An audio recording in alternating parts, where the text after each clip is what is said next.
Good morning. Today is Wednesday, April 13th, and I'm Carmen Blackwell with your 3 News Now morning update. Thank you for spending just a few minutes with me on the WKYC Facebook, Instagram, and YouTube pages. We start off this morning with Holly and a check of today's weather forecast. Good morning, Holly. Good morning, Carmen. And boy, it has been so mild this morning. Temperatures in the 60s, winds are starting to pick up. And as we look ahead, we're going to start to see some showers popping up and eventually showers and thunderstorms. So they'll kind of come in waves.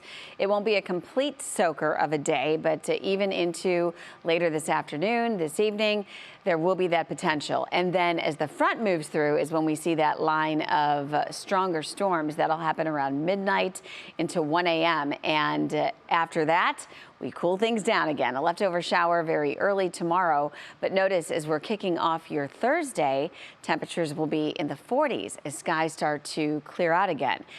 We should be around 40 for the low this morning. Just about all of you hanging out in the 60s. We'll be in the 70s for highs today. Now that is not a record. You'd almost think it would be.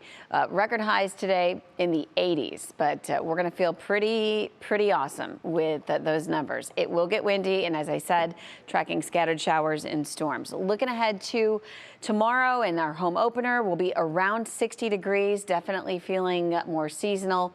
Remember, with that game not being until 7:10 on Friday, it's going to be much cooler, plus along the lake, so you'll need sweatshirts, and then you're going to have to keep those handy little sweaters and pretty Easter jackets this weekend, because Easter Sunday will get close to 50, stay dry, but it will definitely kind of err on the chilly side. And into the next week too, 40s Monday, Tuesday. Carmen, looks like we'll have some rain chances early next week looking ahead. All right, Holly, thank you. Last night, protesters pushed for change following abuse allegations against former Ohio State University Dr. Richard Strauss. Outside, men held signs, each with stories tying back to abuse from Dr. Strauss. Their message? Listen to the survivors' stories. Your whole sense of who you are, your masculinity just gets ripped out of you. And he has this control over you, which I think a lot of people don't understand. OSU says that there are 232 survivors who have settled with the university, receiving a total of $57.8 million. Phil was a very devoted family man to his wife, Lindsay, and 2 daughters, Gracie and Gwen. He came from a very tight-knit family. This is a huge loss for our fire department, the community, and most importantly, his family. A semi-truck slammed into a parked fire truck on Monday, killing Weigel and injuring a state trooper.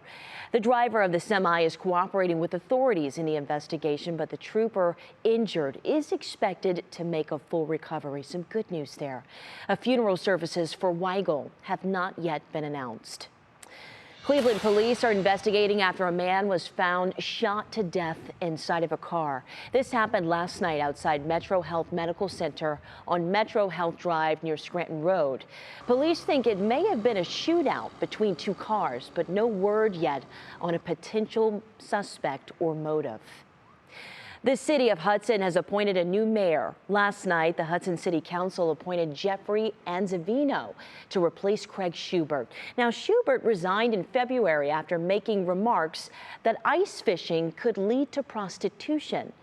Anzavino will be sworn in at the council's next meeting, and his appointment will last until this November's election. Today, Cleveland's new mayor, Justin Bibb, marks 100 days in office. He will give his State of the City address tonight at 7 and at Case Western Reserve University. Doors will open for the free event starting at 6 p.m. And it all started with a tweet. A local content creator with a lot of Cleveland pride got the idea to visit all 13 cities in the U.S. named Cleveland. That's when Joey Kinsley here, or Sir Yacht, tweeted this map with the caption, "I mapped out a trip to every city in the U.S. named Cleveland," and that he'd do it if he got 10,000 likes on that tweet. Well, of course, Clevelanders came through. Sir Yacht is on the road trip right now as we speak, and we got the chance to talk to him before he left. Well, I got a 10-day window. If this happens, it won't happen. But if it happens, I'll say something outlandish like, if this tweet gets 10,000 likes, I'll do it. It got 10,000 likes in 2 hours. I thought it would get 10,000 likes maybe in a month, maybe. But I'm just looking forward to like just seeing all these different places, kind of seeing a lot of the country in such a short amount of time and interacting with, a bunch of different people. It's going to be so fun. It is going to be fun. Well, Sir Yant posted a picture from his stops, Cleveland, New York, and Cleveland, North Carolina. And he has a GoFundMe account set up to help cover gas and other expenses along his journey. But any money raised above his travel costs will be donated to the Greater Cleveland Food Bank. Well, thank you for taking the time to join me for this 3 News Now morning update.